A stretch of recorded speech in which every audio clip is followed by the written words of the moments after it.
¿Qué tal amigos? ¿Cómo están? Mi nombre es Daniel Armas y como cada viernes nos encontramos en clave familia. Nos ponemos en modo familia y estamos en el segundo programa del año, muy contentos de iniciar pues este programa.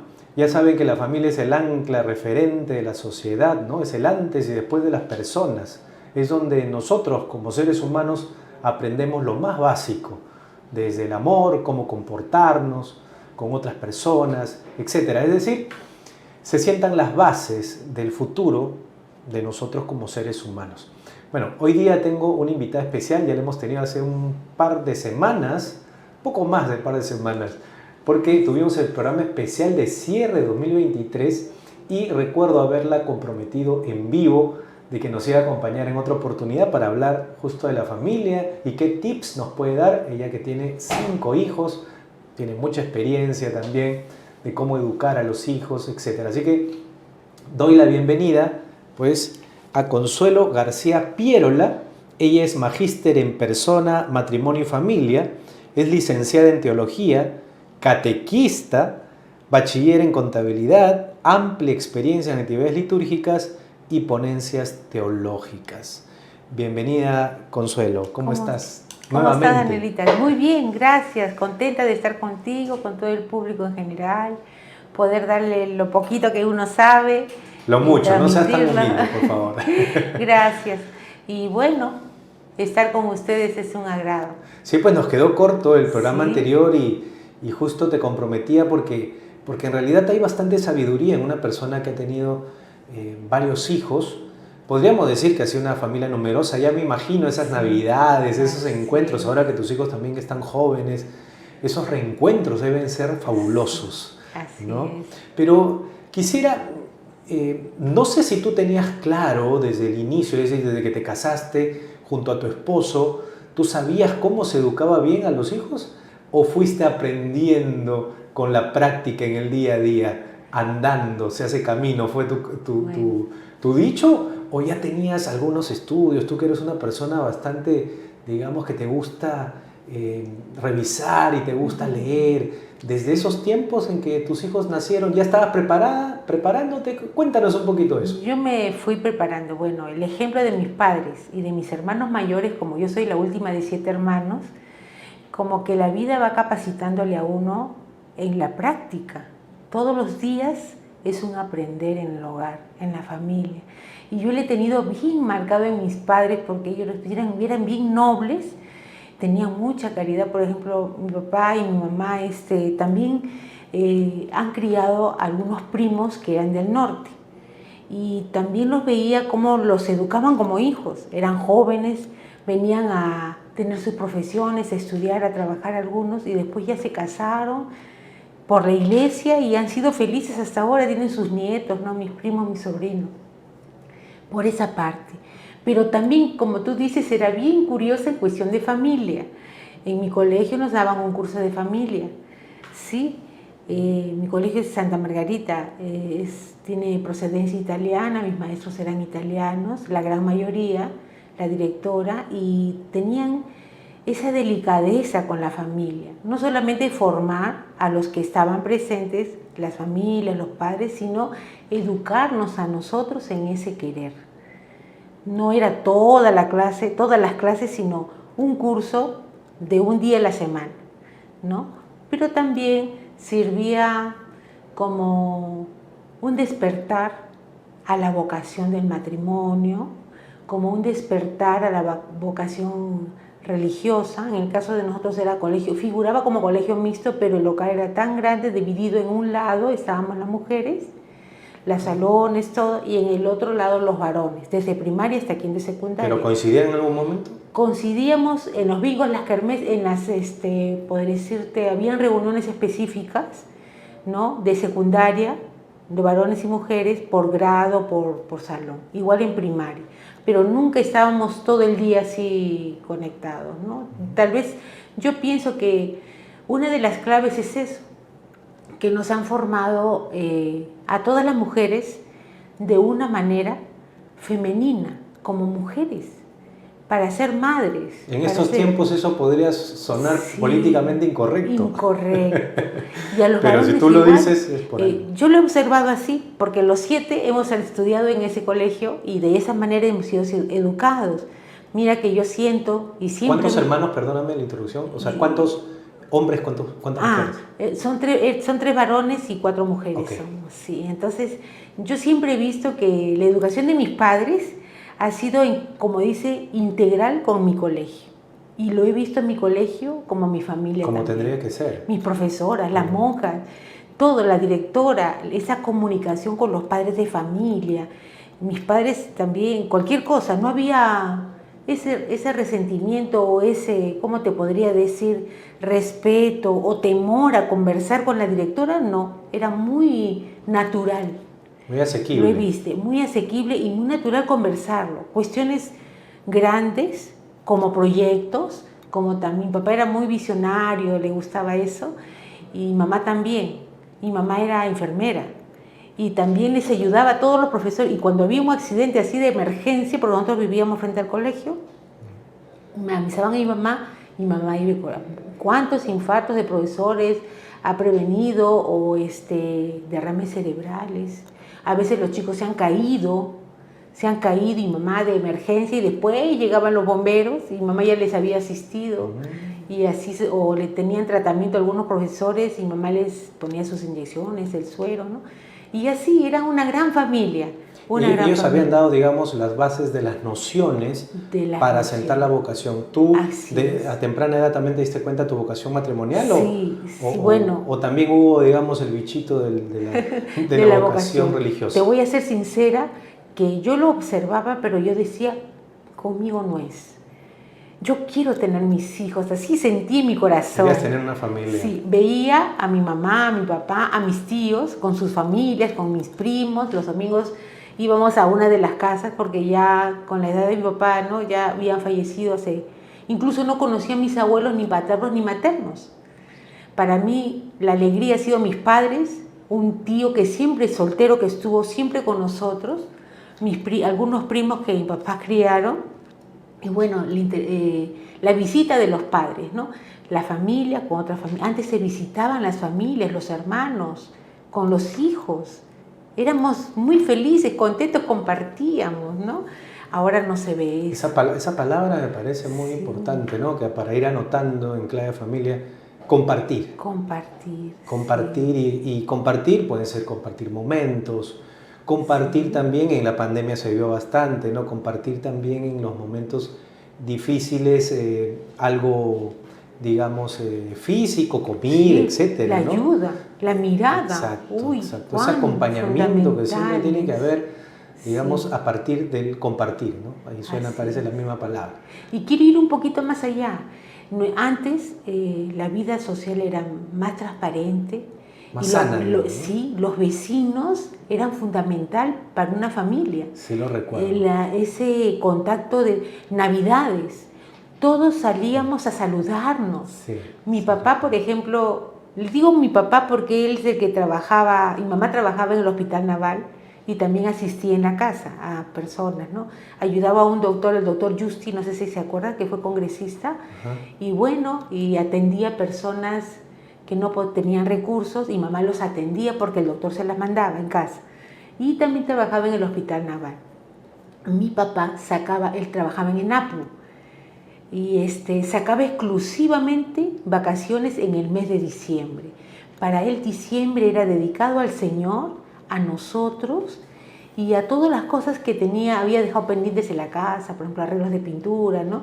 Detalles que él tenía que ver y que él mismo tenía que, claro, él a veces prescindía de personas para que ayuden al trabajo, pero él tenía que ver todos esos detalles. Andaba con nosotros de arriba abajo, ¿no? Todo diciembre, a pesar que eran los finales del año, pero nosotros esperábamos diciembre porque teníamos a mi papá todo el tiempo, junto con mi mamá, claro, los dos, ¿no? Pero él no dejaba que mi mamá se levante, él le llevaba el desayuno y mi mamá a la cama, a pesar que teníamos empleadas.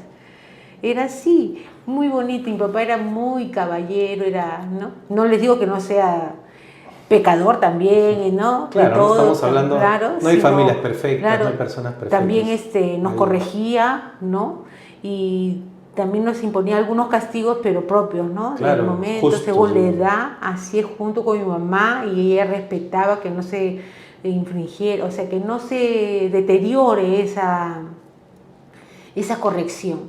Ella no que lo apoyaba, O sino sea, que no desautorizaba, no, pero así, también si había que consolar, consolar. así es, así es. Sí. El peor, para mí el peor castigo era de los dos era, anda a tu cama y olvídate de la cena, olvídate del almuerzo, ¿no? Hasta tal momento ya regresas, ¿no? Anda a tu cuarto. Anda a Era reflexionar. así, a reflexionar. Y muchas veces esos momentos me han servido a mí.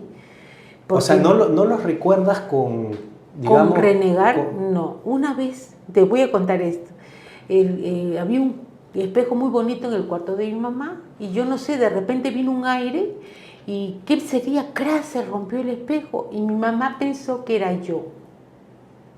Y entonces ese día eran como las 11:30 de la mañana, tendría yo 8 años, tal vez menos, y mi papá llegaba a almorzar a las 12, exactamente. Y mi mamá me había castigado. No sales del cuarto porque has roto el espejo. Mamá, yo no he sido. Y entonces solo me miró y ya, yo me fastidié y me fui y me eché a mi cama. Era un día de sol, de verano, y ahí comencé a reflexionar. ¿Por qué me pasó esto? ¿Quién lo hizo? Y un montón de cosas, pero que me sirvió de reflexión y no me molesté porque ya después, ¿no? Como a las 3 de la tarde, mi mamá ya me trajo mi almuerzo, ¿no? Y me hizo ir a la mesa, pero quedó ahí. Y yo dije, es un misterio. ¿Qué pasó ahí? Yo lo recibí como que, ¿Una prueba? no, que quería Dios una reflexión en mí, porque no todas las cosas, ¿no? Las hace uno, pues. Hay cosas alrededor de uno Claro. que se suceden, pero Que están uno, fuera de nuestro control, digamos. exacto, están fuera de nuestro control y parece que fuéramos los culpables. Lo tomé así. Mira, cuántos años han pasado y hasta ahora yo reflexiono en ese momento. O sea, sirvió Porque supiste afrontar el desafío que el se desafío, presentó justamente esa exacto, situación, ¿no? esa situación. Qué Y me interesante. acuerdo mucho la brillantez del sol, que justo reflejaba o sea, el sol entraba por las ventanas y reflejaba el espejo que tenía mi mamá en su cómodo, en su tocador. Y ya pues mi mamá cambió su espejo todo, pero quedó en mí esa reflexión. Y es autocontrol, porque otra, Sí. Yo no he sido, ¿por qué no me Claro. crees? Y te hubieras peleado con Yo mamá, no le le- hubieras dicho cosas Sí, feas, exacto, etcétera. exacto. Ahora, me está quedando claro, digamos, a manera de mini conclusión, es que tú tienes una base que inició, Sí. digamos, en tu casa, tus padres juntos, buenos ejemplos, Así personas de bien que te amaban también en la Sí. corrección Sí. y también un colegio que acompañaba. Ese Entonces, colegio, sí. digamos, la fórmula, de alguna manera, la mejor fórmula que podría haber para una persona. Todo eso te sirvió, entiendo yo, para cuando tú ya formas tu propia familia. Así es. Ahora, Mis padrinos también. ya, pero, Eran amigos de mis papás. o sea, todo era, digamos, como para, Sí, todo sumaba. católicos, bien católicos, o sea, practicantes de la fe. Ya, pero Sí. te voy a hacer una pregunta difícil. A ver. Cuando te casaste, no necesariamente, porque esto, digamos, es la regla general, Así es. tu esposo no ha sido educado contigo, no estuvo en tu casa. No, Ya. no. Entonces, ¿cómo fue eso? Cuéntame. Ya. ¿Cómo fue digamos, esa conexión de dos personas que no vivieron juntas, ¿no? Claro, y Tuvieron él otra tenía niñez, otra otra- cultura, otra formación, Así es. o fue casi homogénea por otras razones? Cuéntanos Ya. un poquito de eso. Algunas cosas en el inicio coincidíamos. Por ejemplo, yo recuerdo muy bien cuando él estaba cotejándome, o sea, no éramos todavía ni enamorados siquiera, y yo le comenté, hoy día me voy temprano porque estudiamos juntos en la universidad, porque mi papá nos va a llevar a la procesión del Señor de los Milagros. Ya. Y me dijo, si quieres yo te acompaño. Por esta vez no, tal vez en otra ocasión, le dije, porque esto es algo familiar que hacemos. Hacíamos igual que En Semana Santa el recorrido de las 7 estaciones, las 7 iglesias. Como familia. Hacíamos todos juntos, los 7 con mi papá y mi mamá. Nadie podía faltar. Nadie podía faltar. Y mi papá lo prefería a partir de las 7 de la noche, bueno, es la hora, ¿no? Pero ya de ahí nos quedábamos hasta incluso las 12, las iglesias estaban abiertas y esa era una tradición de la familia, también una tradición de la iglesia. Y el Señor de los Milagros también, éramos infaltables, todos teníamos que estar con mi papá y íbamos juntos. Entonces yo le dije a él que por esta vez no, que tal vez en una vez posterior. Ese mismo mes, como era 18, el Día del Señor de los Milagros, fuimos con mi papá, mi mamá, y yo le digo, de repente vamos el 28 o el 1 de noviembre. Ah, ya. Y entonces quedamos para el 1 de noviembre. Y entonces él me dijo que anteriormente, él era devoto del Señor de los Milagros, pero que iba solo, porque sus padres eran mayores. Ellos se casaron mayores. Y él es hijo único. Mi esposo es hijo único, ¿no? Entonces, en la parte de fe y moral, ha sido, creo, más estricto su formación, porque él era el exclusivo y en todo tenía que obedecer, digamos, y claro, ellos siempre, los dos de la mano de su... O sea, tenía los mismos valores religiosos, Así digamos. es, claro. Pero en la parte de la educación, ¿no?, escolar, no tanto, ¿no?, pero sí en el hogar. Pero sí, la Navidad de él era papá, mamá y él. Cenaban, rezaban y acababa. Era otra realidad. Otra realidad. Entiendo. O sea, en cambio, una familia numerosa, una familia. Así es. Yo vivía en comunidad. Mi Navidad duraba hasta las 3, 4, 5 de la madrugada, conversando, jugando el otro, todos. Y amanecíamos bien temprano, porque todos queríamos ver nuestras cosas, nuestros regalitos, esto. Y nos levantábamos temprano, 6 de la mañana, cuando éramos chicos, y así fuimos creciendo, ¿no? Y después hemos transmitido a los nietos, a los hijos, nosotros. Así hemos ido viviendo nuestras tradiciones familiares, ¿no? La diferencia entre él y ellos han vivido felices, pero papá, mamá, hijo. Sí, claro, y eso se acostan temprano y todo. Así. Me hace recordar, me identifico con tu esposo porque igual era mi mamá, mi hermano y yo. Igual los tres, claro. Ya nos acostábamos temprano y todo, ¿no? Así es. Pero es diferente cuando es una familia pues numerosa. Numerosa, sí. Y esa Navidad, cualquier Navidad, por ejemplo, 2 de la mañana o 1 de la mañana, llegaba un tío, llegaba el otro, o los vecinos, y claro, estaban prudentemente una media hora, ¿no? Y claro, se iban. Pero era alegría. Era alegría constante. El número siempre es importante en ese sentido. Sí. Ahora, y cuando llegan los hijos, tú, ¿cómo hiciste? ¿Te pusiste de acuerdo previamente o ya él fue una persona que se impuso? No. ¿Cómo lo hacían? ¿Hubo diálogo o naturalmente, como pasa en casi todos los casos, bueno, nace el bebé y se van poniendo de acuerdo según la coyuntura, cómo se presenten las circunstancias? No sé, ¿cómo fue en tu caso? Bueno, nosotros estuvimos con un noviazgo de 4 años más o menos y medio, y en ese transcurso conversábamos y planeábamos muchas cosas, ¿no? Muchas cosas. Y una de ellas era cómo educar a nuestros hijos.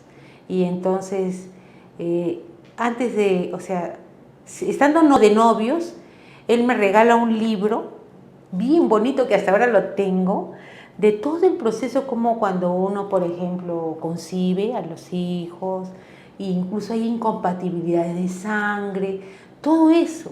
Yo me lo sé del derecho al revés, ¿no? Al derecho al revés. Y es muy importante y fundamental que la pareja conozca estas cosas importantes de la vida del ser humano. Hasta ahí no había hecho todavía la maestría, pero tenía todas estas nociones y el respeto a la vida, la defensa de la vida, ¿no? Lo sagrado. Vas a pasarme esa bibliografía para tomar la nota y decirlo acá, ¿no? ¿No te acuerdas bien el número? Ahorita la bibliografía no. Si no, lo vamos a poner, digamos, en los comentarios, porque claro, si tú lo estás recomendando es por algo. Muy bueno, y incluso ahí tiene tips especiales para una madre que no tolera, por ejemplo, tiene intolerancia alguna a la lactosa, a algunos alimentos, como lo que me pasó a mí en los 5. Y que a veces por ignorancia uno puede caer, digamos, en miedo y no saber qué hacer. Sí. Y lo único es el conocimiento que se puede adquirir. Y con puede determinada provocar herramienta, ¿no? discordias. O Exacto. por no conocer, dice, como decir, ay, siempre está enferma, ¿no? Se siente así, no se puede contar con ella, o al revés, ¿no? Entonces, esas cosas hay que cuidar. Qué interesante. Ese libro es muy bueno, ¿no? Creo que es extranjero, pero muy bueno, y te dice incluso hasta el daño que provoca el café y el té en una mujer embarazada. Es importantísimo. La alimentación, el estado de ánimo, cómo uno debe relajarse, cómo debe combinarlo con el trabajo, cuando llega uno del trabajo, cómo uno debe descansar y no descuidar a la pareja también. Todas esas cosas decía ahí. Eso es interesante porque, voy a un paréntesis ahí, nos desviamos un ratito y regresamos. Y ahí regresamos. Muy bien. Que por ejemplo pasa mucho de que, claro, son primerizos, viene el primer hijo, la pareja, digamos. Y bueno, y la esposa pues descuida a su esposo porque todo es, como es primeriza, entonces automáticamente pues toda la atención se lo lleva, y no solamente pues lo descuida, sino lo relega, ¿no? Es decir, dice, no, pero es que es más importante él, y él se siente así. Entonces, bueno, conozco un montón de casos, ¿no? Alguna vez he también hecho asesoría de las parejas y realmente no son pocos los casos en los que pasa eso. Y después eso se queda a veces hasta como una consigna ya de la mujer cuando nacen los demás hijos. Sí. No sé si te ha pasado, no sé si te fue difícil, porque también ya tú lo leíste en la teoría, pero a la hora de la hora, práctica 5 hijos, difícil. He dicho, ay, mi esposo ya está grande, así que no, mejor lo descuido un poco ya, más importante, voy a consentir a mi hijo. ¿Cómo fue eso en tu proceso? Hay ocasiones pues que uno escapa a la realidad, no la realidad, sino que es una realidad que hay que tenerle toda la atención al hijo, pero también está la comprensión de la pareja. Eso es lo más importante, porque los dos, él por ejemplo aprendió conmigo a cambiar pañales. Yo, siendo última de 7 hermanos, tuve una pequeña experiencia, porque no digo que claro, si hubieras sido tú más bien, hubieras cambiado los pañales si no fue al revés. Atendido totalmente, ¿no? Tuve mi sobrina la mayor y que todos participábamos de ella, ¿no? Digamos, de su educación y su felicidad. Claro. Ahí también aprendí a cambiar pañales, a cambiarle, a bañarle, ¿no? A mi sobrina. No era siempre, por supuesto, su mamá lo hacía, pero aprendí en algo, ya tenía algo de experiencia. Y yo le enseñaba a mi esposo, porque en el librito también habían cosas, que la tetra, que esto, que el otro, que por aquí, que por allá. Con el primer hijo no usé pañales descartables, por ejemplo, todo era así. Una carga de trabajo bastante fuerte. Claro. Pero ya después empezaron a salir los Pampers y todo eso, y ya con eso nos ayudábamos más. Eso. Pero él siempre, no digamos que ha sido curioso, sino ha querido participar. Y yo le dejaba, colaborador. Sí, yo le dejaba que, porque hay mamás que no, yo lo hago sola, ¿no? He tenido experiencia con otra persona. El otro extremo, ¿no? Es decir, quieren hacerlo, pero le corrige como si fuera tu hijo. Exacto. Lo estás haciendo mal, pero sí te enseño. Y ahí viene. Entonces, ¿no? sí te estoy ayudando. Sí, claro. Entonces, claro. Y hemos tenido experiencias muy bonitas, como por ejemplo, él ha estado cambiando, o yo, y el bebé, que era el mayor, Manuelito, se echó la pila. Y nos ha caído en la cara, y la locura, ¿no? Y entonces nos hemos reído, nos hemos abrazado, son experiencias. Claro. Así con cada uno de ellos, y ya con la segunda. Yo te digo que cuando me venían los dolores, rapidito yo daba luz, parto normal. Con el primero, bueno, el dolor es, ¿no? Y también el desconocimiento, a pesar que uno tiene toda la teoría y todos los tips del doctor que te dice, haga así, señora, haga así. El dolor es algo que tengo que pasarlo y relajarme y todo eso. Entonces yo le decía a mi esposo, estábamos en, nuestro departamento era el 5º piso. Sí. ¿Y no había ascensor? No había ascensor. Y mi papá nos decía, cualquier cosa me llama. Ya, y así pues, ¿no? Y en esa época no había celulares, no había. Entonces, como estábamos recién, no habíamos conectado a tener teléfono ni fijo. Entonces él tenía que bajar a llamar por teléfono. Y agarraba y me decía, ¿estás segura? Sí, estoy segura. Le decía, llámalo. Y volvía a decir, ¿estás segura? Sí. ¿Y cómo te dejo sola? ¿Qué hago? Anda, avísale a mis papás Los dos estaban vivos todavía, gracias a Dios, y estaban algunos solteros de mis hermanos. Y bueno, que vengan, pues mi papá tenía su carro, su camioneta, tenía también otro carro. Y nos vino, nos llevó con calma, me hicieron bajar. Yo bajaba sola con mi esposo hasta que bajé y me llevaron al hogar de la madre y di a luz rapidito. Pero el dolor, claro, no digo que no me ha dolido, ¿no? Para la gloria de Dios, porque eso lo quiere así el Señor. Y bueno, decía yo a la Virgen, Madre, ayúdame a dar a luz, ¿no? Tú que eres Madre de nuestro Señor, yo me encomiendo a ti. Lo que tengan que decirme los médicos que haga yo, lo voy a hacer. Así les decía la señorita, señorita, usted dígame lo que tengo que hacer y yo lo hago. Ya, y llegué con 10 de dilatación y ya para entrar a la sala de partos. Para mí una experiencia espectacular la vida. Una cosa es, bueno, llevas al bebé en los 9 meses, el peso, el calor, todo, pero cuando nace, tienes a tu hijo. Ya lo conoces, ya digamos, ya lo puedes ver. Es hermoso, es indescriptible y ahí valoré más a mis padres, ¿no?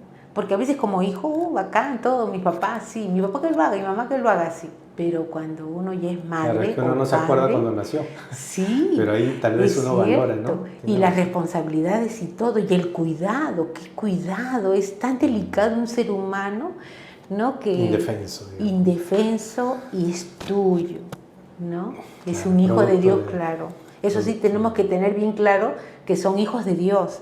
Nosotros sí, somos sus padres, tenemos la responsabilidad humana en todo término de educación, ¿no? De los hijos y el bien tener, ¿no?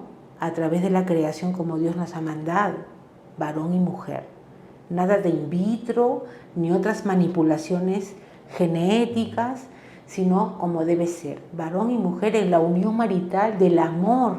Así tiene que yo digamos, hemos hecho a nuestros hijos con mucho amor y con mucho respeto a la vida, ¿no?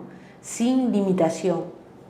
Ese amor a Dios nos ha llevado a tener a nuestros hijos. 5 Ahora, tú nos contabas la última vez que esa piedad que practicabas en la familia también correspondía por tu esposo y que ustedes sí, desde pequeños iban hasta con 2 coches a la misa. A la misa. Ahora, justamente la semana pasada estábamos entrevistando al padre Alejandro Arango y él nos decía que valoraba mucho el trabajo de las profesoras de inicial. Sí. Y aquí nos dejaba el mensaje de cómo a un niño pequeño de 3 años uno puede dejar sentadas las bases para que sea adulto. Entonces, hago una conexión con lo que tú nos contabas la última vez. ¿Tú crees que realmente desde que se nace se tiene que dar, digamos, una educación o es que es muy chiquito? Es muy chiquito, si acaba de nacer tiene 6 meses y no sé, pues uno podría maleducar a un bebé también. ¿Cuál es tu experiencia con respecto a eso? Porque ya cuando tiene 1 año y tú, por ejemplo, sí, se lo cargas, aunque 1 año ya dan sus primeros pasitos, pero igual, no sé, pues a los 8 meses tú lo tienes en tu brazo y no sé, pues el chiquito, los chiquitos son también un poco egoístas, sí, también son manipuladores, ¿no? Entonces imagínate pues que empiezan a dar la cachetada, el pellizcón con mamá. ¿Se puede educar desde esa edad o hay que ser permisivos? Yo te diría que la educación viene más atrás. ¿Desde la barriga? Vientre, sí. Yo como comulgaba, como te comenté ese día, todos los días, ¿no? Yo embarazada hasta el último día de dar a luz, comulgaba. Ya los padres, mis párrocos de cada época ya sabían. Y entonces a veces hasta me engreían de esa manera, ¿no? En la confesión y todo eso. Y entonces uno ora. Y esa oración el bebé lo escuche. Cuando una mujer está embarazada, desde la semillita que tiene dentro, comienza a moverse y a sentir y a escuchar la voz de mamá, de papá, los que están alrededor. Y si uno es orante, si uno participa de la Santa Eucaristía, si uno acude a lugares de adoración, todo eso capta el niño. Por eso hay una paz diferente a un niño que vive en la tribulación o que vive donde están peleando siempre, ¿no? Es diferente. Mis hijos son tranquilos, tú lo ves, mis hijos son tranquilos, conversan tranquilos. Claro, uno podría creer que sería imposible que un ser humano que está creciendo en el vientre pueda escuchar todo y pueda traumarse por gritos externos.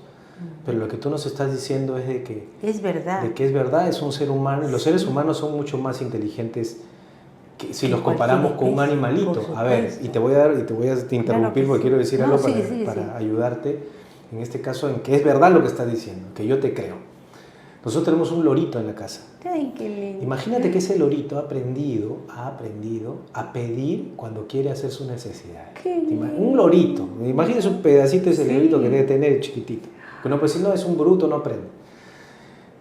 Hace sus movimientos, estira su ala y ya sabemos que y se lleva la jaula, etc. ¿Por qué un ser humano no podría escuchar, sentir? Sí, el ser humano es un ser inteligentísimo y no solamente es su yo se desarrolla con la experiencia y la relación humana al exterior y hacia su interior. El niño desde el momento de la concepción tiene esa relación primero con su madre, es natural, luego con el que está más cercano, su papá, y con los demás, conocen las voces cuando nacen. Siempre dicen eso, pero tal vez la base científica ya la estés explicando y yo empíricamente me he dado cuenta con esto del loro que te digo. Entonces sí, es verdad. Sí, es cierto. Y los psicólogos lo dicen, pero no todos lo dicen, ¿no? Es realidad, es cierto. Yo lo he experimentado con mis hijos, con mis sobrinos. Me ponía así en la orejita en su barriga de mis hermanas y se movían así. O sea, San Juan Bautista, cuando María se le acerca a su prima Santa Isabel y él exulta, claro, el espíritu lo toca a San Juan, pero esa alegría que le transmitió incluso a la mamá y a María, nuestra madre, yo digo, es una explosión hacia el cosmos de salvación. Y cada bebito que viene al mundo es eso, un regalo divino a la humanidad, un hijo de Dios. Esa experiencia de ser padres es inigualable, ¿no? Inigualable. No queremos desmerecer a quien no lo tenga, ni tampoco estamos diciendo de que si no lo tienes, no. Pero lo que estamos diciendo es de que esa experiencia en la vida de ser padre te da una experiencia adicional, es decir, algo que no verías o no te darías cuenta si no lo eres.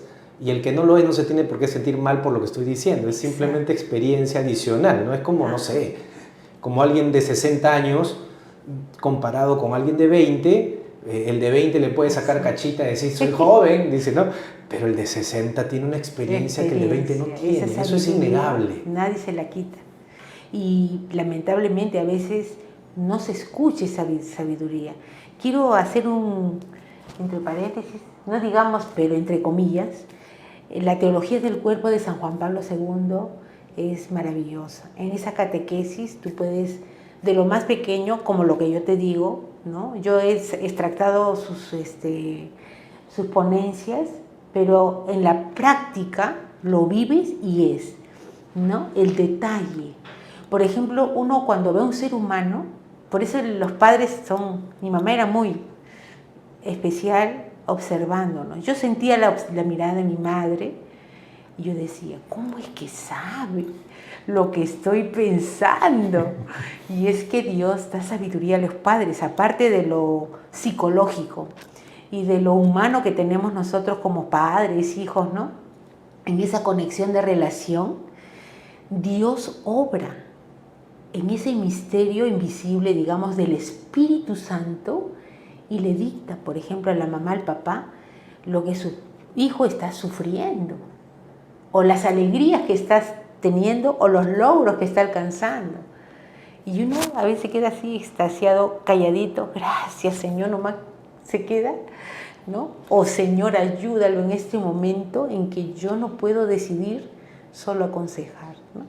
Eso también, o sea, desde lo más chiquito, de la semillita que una madre tiene, hasta cuando uno nace, crece, las experiencias son muy importantes, por eso no digamos que seamos selectivos o racistas, sino que las amistades también aportan esta grandeza.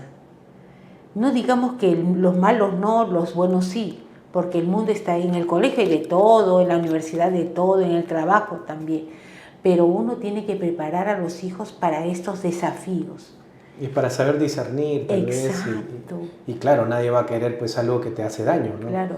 Es Y algo el lógico. discernimiento nace ahí, en primero observar, no maliciosamente, sino como un estudio. Esa reflexión que te digo del espejo me sirvió para eso, observar qué pasó. Y incluso así no hay respuestas a veces. Ahora, cuéntame un poquito qué tips tú empleabas o si yo te tuviera tips de educación, de consuelo que me pueda dar junto a su esposo, digamos, que aplicaste en tu vida, en tu familia, ¿cuáles podrían ser así un pequeño listado? Un pequeño listado, mira, como he tenido diferentes, del mayor, el menor, así hasta el último. Ahí te interrumpo para sí, ver, sí. O sea que es diferente, no es que hayas aplicado. Sí, Ya no. mira, primer tip, Es amigos. diferente, porque cada uno de ellos es diferente. Tiene sus sentimientos, su forma de ser. Digamos, en la psicología, por ejemplo, hay 8 caracteriologías, eso es lo que he estudiado, ¿no? Hay el flemático, el amoroso, el amorfo, el que no le interesa nada, y así sucesivamente. Entonces, una madre tiene que estar viendo qué tipo de carácter, qué psicología más o menos tiene el hijo. Algunos son muy sentimentales y cualquier cosa no apaga. Los puedes quebrar, digamos. Así es, y eso nos deja avanzar, nos deja avanzar. En cambio, otros son más extrovertidos, no que no le importe, sino que saben asumir las cosas y desarrollarlas. O sea, no se entiende. No se queda. O sea, claro, alguien se puede tropezar y como que Así se es. puede, si es que no tienes acompañamiento emocional correcto, o decir, Sí. para él, Ajá. podría quedarse ahí.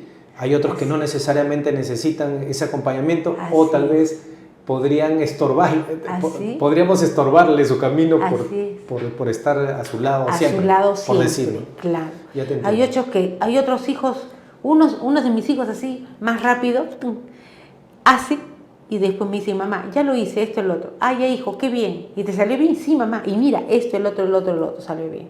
En cambio, otros lo estudian, van. Así es mi esposo también, ¿no? Él, como ha sido hijo único, primero observa esto, detalla, presupuesto, esto, y después se arriesga. Claro, ¿no? quiere correr el menor riesgo posible. Claro, y así, cada uno. Entonces, en eso es personal, digamos, educar a los hijos es estar en familia siempre unidos, pero también de manera personalizada, irlos guiando de acuerdo a su edad y también a su sexo, ¿no? Porque, por ejemplo, de mis 5 hijos, 2 son mujeres y los 3 son varones. Es completamente distinto el trato. El trato es distinto. No voy a decir que agarro palo a mis hijos, no, sino que el trato es pensar como varón, incluso en las cosas que ellos van descubriendo en su cuerpo, ¿no? Pero claro, para eso está el esposo, pero uno como madre les indica también ciertas cosas. Pero ahora en este tiempo, si uno no se apura, digamos, puede ser que cierta información llegue antes, a destiempo. Uno como padre podría decir, bueno, hablar de sexo a mis hijos pues a partir, no sé, de los 8, los 9, pero ya por ahí las redes sociales, la televisión, el cine, los compañeros, etcétera, y llegan con una pregunta difícil.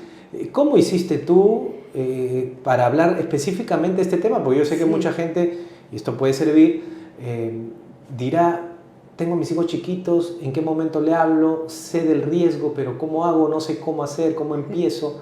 ¿Cómo hiciste tú? Bueno, en mi caso y el de mi esposo siempre hemos hecho sobremesa. ¿Ya? Por ejemplo, del domingo, como te decía, donde estamos todos, hablarles. Esto es la verdad. Pero si tenías escalerita, ¿cómo hacías? Porque al chiquito no le podías decir lo en mismo. ese aspecto sí tomaba términos lúdicos o didácticos para explicar ciertas cosas y ya los mayores me entendían, ¿no? Y también sus experiencias, ellos contaban. O sea, te nivelabas al más chiquito de la mesa, digamos. Así es. Lo más sencillo, transmitir. Entonces ahí surgían las preguntas. Mamá esto, y mamá he visto esto. y fulano ha hecho esto. Ahí salía la información. Así es, eso es. O sea, no tenía que presionar, dime qué te está pasando, sino no, ahí salía. Naturalmente. Y también con quién estaban caminando, ¿no? ¿Y tú qué le dijiste? Bueno, que no es lo correcto lo que está haciendo, ¿no? Muy bien. ¿Y tú lo harías? No. ¿Por qué? Por esto. Y después surge mi otra hija que está en la universidad. Mamá, en la universidad nos hablan así, así, así. Está en una universidad católica. No católica, sino en la Universidad de Piura. Y a pesar de nuestra educación, dice ella, se dan cosas en los jóvenes, de adelantos y cosas, se adelantan y después están en problemas. Sale un bebito, ¿no? Es lo normal cuando se junta un hombre y una mujer en la sexualidad, pero fuera del matrimonio no es correcto, no está, digamos, permitido, pero no es lo correcto porque Dios en su infinita sabiduría ha puesto el matrimonio para un orden social, humano y también para el cuidado propio de la pareja y de la familia. La sabiduría de Dios es tan grande que es todo orden, todo bien para la misma persona y para la familia. En esa armonía, la familia es feliz. Pero si el hombre, el ser humano, la mujer y el hombre desordenan su sexualidad, ya no están viviendo la felicidad. Porque desde ese momento que se une con una persona, digamos, de manera ilícita, fuera del matrimonio, ya está teniendo problemas. Por lo que te entiendo, como para que nos entienda el público, la sexualidad dentro de una unión mucho más grande, ¿no?, entra, digamos, a tallar de buena forma. Cuando está fuera de ese contexto, es decir, uno lo saca, trae consecuencias. Sí, consecuencias desde el momento que acepta la persona. Por lo general. Porque hay utilización, porque hay como una especie de malversación de las emociones, por decirlo de alguna manera. Primeramente, ¿no? Tráfico de sentimientos. Claro, el hijo o la hija saben que lo que está haciendo no está bien. Aunque no conozcan a Dios, digamos, saben que es algo prohibido, porque Dios ha inscrito en nuestro corazón la ley de la vida y el respeto a la vida. Claro, pero está prohibido, y vamos a dejarlo claro como para que nos entiendan, de que dentro de un contexto de unión integral, estás compartiendo no solamente tu cuerpo, estás compartiendo intereses, sueños, un proyecto de vida, digamos, ¿no? Claro. Entonces la sexualidad solamente, digamos, es una bella expresión, ¿no?, de una unión corporal exclusiva, digamos, podríamos decir. Claro. Pero dentro del contexto de nuestra unión macro. Así es. Cuando tú lo usas solamente como una unión corporal, lógicamente van a tener consecuencias. Porque hay personas que, por ejemplo, digamos, jovencitos, una chica se enamora perdidamente, está perdidamente enamorada de alguien y piensa que entregando su cuerpo ya está, digamos, piensa que eso es todo. Así es. Y se equivoca. Se equivoca. Y cuando ese jovencito, después que tuvo sexo con ella, la abandona, ella queda con el corazón roto, con el alma rota, fragmentada, destrozada. Muy bien lo has dicho. Eso es lo que habría que, por eso lo trato de desmenuzar como para que se entienda qué es lo que está diciendo. Y más aún, destroza a la familia. Porque como te decía la vez pasada, en un vaso de agua cae una piedra, todo el agua se mueve. Por eso es que los padres se dan cuenta, porque el hijo ya pecó, ya entró en ese mundo, ¿no?, profano, digamos, con su cuerpo, con su dignidad. Recuerda que el cuerpo es alma y cuerpo espiritual. Es un templo, en realidad. Es una unidad constitutiva. Y es algo muy valioso. Y algo que vale no se lo puedes entregar a cualquiera. Y eres parte de un núcleo, de una familia bendecida, y se siente y se nota este mal, ¿no? Se nota que hay algo que no coordina. Como cualquier vicio, digamos, pero esto es más arraigado porque es la familia, es la pareja, es la persona. Y marca toda la vida de la persona. La primera experiencia va a marcar la vida de toda la persona, ¿no? Se puede cambiar, pero va a quedar historia. ¿Y por qué no evitarlo? ¿Por qué no hacer las cosas como deben ser? ¿No? Claro, justamente ahí ya pues estamos hablando de valores morales, de hábitos, Claro. que no, lamentablemente en la educación no es que se promuevan No se necesariamente, ¿no? Sí. Sino cometemos el gran error de estar, bueno, digo, me incluyo también porque soy peruano, digamos, en el Perú, Claro. ¿qué se suele hacer? El Ministerio de Salud dice, ah, ya, hay mucho embarazo adolescente, entonces vamos a, en vez de explicarles lo que estamos hablando, lo que dicen, ya, vamos a darles Así es. anticonceptivos. Exacto.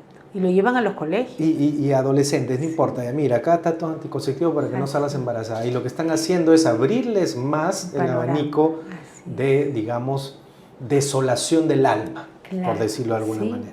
Muchos chicos ni conocen y ahí les abren, como decir, los ojos, ¿no? Y ¡ay, se puede usar! Claro, es como darles un salvoconducto, un pase, mira, te invito a... Claro. Ahora, siempre hablar de la sexualidad pues es difícil, ¿no? Justamente nos comentabas que lo hacías en sobremesa, me parece una buena técnica de poder jalar la información y no tener pues que obligar a los hijos a decirnos, porque siempre va a haber pues esa forma de desconfianza de un jovencito de quererle contar todo a detalle al papá, ¿no? A mamá. Por lo general no cuentan. Por lo general no cuentan, pero si sale natural, si sienten esa capacidad que tienen los papás para entender, para comprender. Y ahí y creo que es importante eso. Quería ir a otra cosa que nos dejaste y que lo tengo anotado, es el hecho de que cuando tienes que corregir, por ejemplo, no se debe hacer en público. No. A mí me parecería un ahorro de tiempo, pues, ¿no? Porque como decían los chinos, hay que cambiar de errores. Entonces, si voy a estar corrigiendo el mismo error a cada uno de mis hijos, pues, en cambio, si a uno de mis hijos después digo, mira, ya, no es que lo chanque, pero digo, bueno, lo que te pasó, pero delante de los demás, ya todos aprendemos, pues, del error, ¿no? Esas son visiones, digamos, pero ¿qué nos tienes que decir con respecto a eso? ¿Qué experiencia tienes y cómo lo hiciste y supongo que te resultó? Sí, bueno, yo tomo siempre la palabra de Dios y algunos sacerdotes tienen eso que conecta con la persona y que justo te da lo que necesitas. Hace muchos años era un padre polaco, el padre Stanislao, que en paz descanse. Yo tuve un problema con una cuestión del apostolado, con una persona, y bueno, me dio lo que yo necesitaba como una dirección espiritual y me dijo que la palabra de Dios decía que cuando alguien estaba en un error, lo llevaras a solas, le explicaras y que si no, no te hacía caso, hablaras con un superior y si no te hacía la persona caso, lo expongas a la comunidad y si la persona no hacía caso, lo dejara. Y eso me quedó para toda mi vida, ¿no? Ya te estoy hablando hace 35 años más o menos, casi 40. Y lo he tomado para mis hijos y para todo asunto que yo realizo, ¿no? Primero observo, como te decía, miro, escucho y veo las actitudes, incluso de las personas en el apostolado que necesitan orientación. Como soy coach, también lo miro, observo a la persona y después le hablo a solas, porque no es bueno hablarle en público sus detalles, ¿no? Y entonces así, les digo, hijo, vamos a comprar, o a mi hija, vamos aquí, y ya, y entonces compartimos una conversación y les digo ahí, ¿te parece que esto? Y a veces en principio, ay mamá, que no sé qué, que por acá, ¿no? Cálmate, estamos conversando, yo no te digo de repente, pero quiero saber, quiero no curiosear, sino te quiero ayudar, en el tema que sea, varón o mujer. Igual con mi hijo el mayor, él es mayor, tiene su libertad, todo, pero le digo sus cosas a solas. Y hay momentos que no puedo hacerlo. Entonces, ¿qué hago? En la casa, espero que ya, cada uno sus ocupaciones, por ejemplo, el día domingo, un feriado, están todos, ¿no? ¿No tienes ningún hijo casado todavía? Todavía. Ya. Y por ejemplo, al mayor le digo, y le hablo. Bueno, ya saben, ¿no? Mi Fabi, Fabiola, Pamela, Ismael, Germán, ya saben que quiero hablarles algo serio, ¿no? O que algo que aporten también. A veces hay planes, proyectos en la familia y quiero que aporten. O de repente veo que topetean en algo y no encuentran la solución, igual su papá, ¿no? Igual su papá. Ahí la vez un poco se pone nervioso, reniega un poco, pero tranquilo, le digo. Nada solucionamos gritando. Así que tranquilo, vamos a conversarlo y ya. No todo es perfecto, yo tampoco, nadie. Somos pecadores, estamos, ¿no? Pero si está la consigna, está, digamos, es como una especie de constitución que todos la tienen, todos la saben, digamos, en la casa, ¿no? Eso es importante también, que todos tengan claro cuál es la cultura que todos manejamos. Es decir, bueno, no sé, si alguien hiere al otro, pide disculpas y no pasa nada. No es que, mira, ya somos un fracaso de familia porque nos hemos faltado respeto. No, porque puede pasar, ¿no? Puede pasar. Sí, volvemos a iniciar. Sin mala fe puede pasar. Ahora, justamente hay una pregunta. No sé si tus hijos digan, mamá, ¿para qué cuentas eso? Pero ¿qué pasaría o qué pasaba o cómo has manejado el tema de las peleas internas entre ellos? Siempre hay cositas entre los hermanos. Sí hay. ¿Cómo lo has manejado? Igual conversando cada uno con ellos y tratando de llevarlo a la reconciliación o al aclaramiento. Vamos a aclarar esta cosa, ¿no? ¿Qué pasó? ¿Cuál es el problema? Y sale pues a la palestra, ¿no? El disgusto, o de repente uno exageró una palabra. Claro, alguien más sensible se puede haber aprovechado, el otro no hizo algo lo suficientemente pues grande, pero igual hizo un escándalo para algo chiquito, ¿no? Sí. Me hace acordar, me estoy acordando. Había un señor pues que cuando se peleaban sus hijos agarraba, los obligaba a abrazarse y a rezar juntos, y bueno, pero abrazados fuerte pues, ¿no? Entonces a ellos no les gustaba el estar pues ahí. Ese a veces crea más resentimiento. Sí, pues, pero igual, ya como no querían hacer eso, ya no se peleaban. Ya se acordaba de mi colegio, hacían eso, pues tienes que pedirte perdón ya. ¿Ya se pidieron perdón? Sí. Pues no siento ganas. Para atrás. Ahora tienen que abrazarse. Y ese era el problema para las chicas, para la reconciliación. Para no querer volver a hacer, ya no se portan mal. Así es. Y estas cosas que yo converso acá, también ellos lo ven, ¿no? Como la vez pasada, y como tú dirías, ¿no? Ay, mamá, ¿cómo dices eso? No me dicen.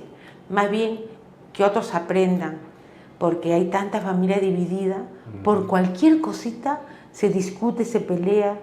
Ahora en estos días ha salido un bebé botado en la playa, muerto, un poco más de 5 meses, 4 meses. Imagínate, es algo terrorífico. Claro, la crueldad con la que... ¿Cómo puede ser eso? Con la que han actuado esas personas. Sí, y también otra cosa que cuando nació mi hijo el mayor justo, la mujer se pone muy sensible, puede haber un estado hormonal, un estado de nervios, ¿no? Y justo en esos días que yo había dado a luz hace años, en complicidad, la pareja, no creo que hayan sido casados por la iglesia porque hay valores, porque el chico lloraba porque tenía hambre, pues. El niño llora porque tiene hambre, porque está el pañal sucio, porque le pica algo, porque le duele algo, porque tiene fiebre, los dientecitos, cualquier cosa. Y de cólera le habían puesto la plancha caliente acá encima. ¿Te imaginas ese? Qué horrible, qué horrible. A mí me quedó impactada y me hizo un poco de daño, me acuerdo, ¿no? Y el doctor me dijo, pues usted tranquila, señora, ¿no? Pero ¿cómo puede ser esto? El doctor le decía, ¿no? Le discutía. Y uno se afecta. Yo digo, ¿y esa gente que lo hace con sus hijos? ¿Cómo puede ser? ¿Cómo puede ser, no? Eso debemos llevar a la reflexión todos los días. Nuestros hijos son hijos de Dios.